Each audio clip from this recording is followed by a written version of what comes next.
like you have to do your first differences, and it's all equal, it's linear. One of them was Okay, so your goal is to sift through the talks and at least find one page and give me just a brief description. This is a relationship. What it's about? A phone bill and how much I talk on the phone. Maybe that. It's gonna go up in a minute. So all the marks go up. Wait, actually, sir, can I just send in like this first part now? Yeah, and if you want to correct it and make any additions to it. I'd have to say if there's a subject that I struggled with, it would definitely be math. Elementary school, we're always kind of like 50s, 60s, super low. Like, school is a struggle for me.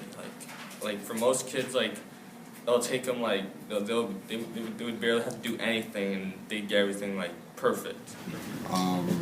I guess I struggle with remembering formulas. Low. And now they've moved up to like 70s, and I'm kind of hoping I can get an 80.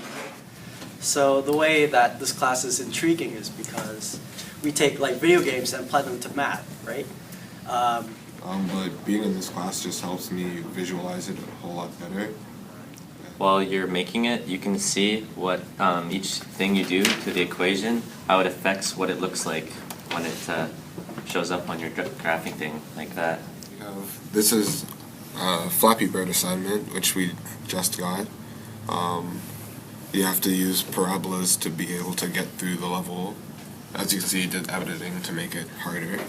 Like one assignment had like a Mario level or whatever, so we like make Mario run through the level and then jump. That each jump was based on a parabola we did create ourselves and figure out what the math was behind that in order to find like the lesson. So we watch the videos and like, okay, so this is what we learned. So how do we take this, what we learned, and make it into a parabola? And then okay, so we do that, and then we finish the assignment, and because we understand the tools we need to do it.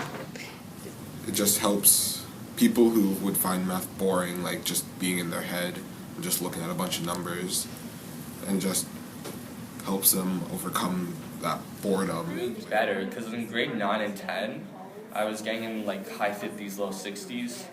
In grade 11, I'm right now at a 68 or 69.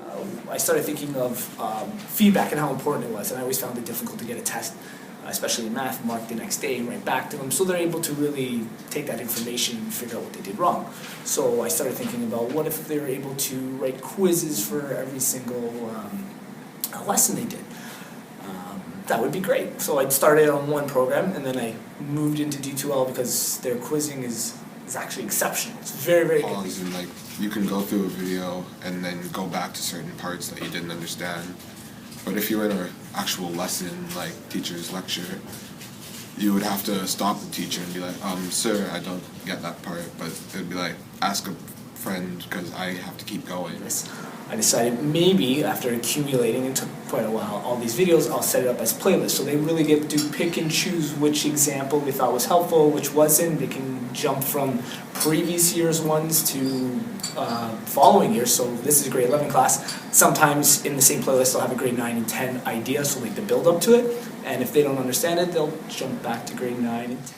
Before, if you are taught something, if you can't keep up with it, then you just lose it.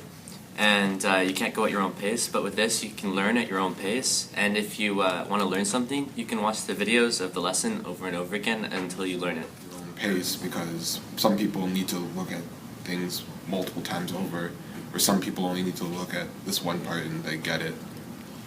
And really I think a lot of the things I've been doing in the class, the ideas are the same. I'm sure many people have known for years that doing work will essentially increase your grades. That's what you need to get them to do. I've discovered that technology, at least in my experience, has really got them to engage and do more work. And by the doing more work, from my statistical comparisons, is really paying off. And that's not a new idea, it's just the motivation has kind of changed because it's stuff they're used to using. They feel like it's more along their level rather than working out of a textbook or a blackboard, which is nothing wrong with that, but I've discovered they are very engaged with these new types of things. Anything that's new, they're always very interested. They're curious like any human being would be.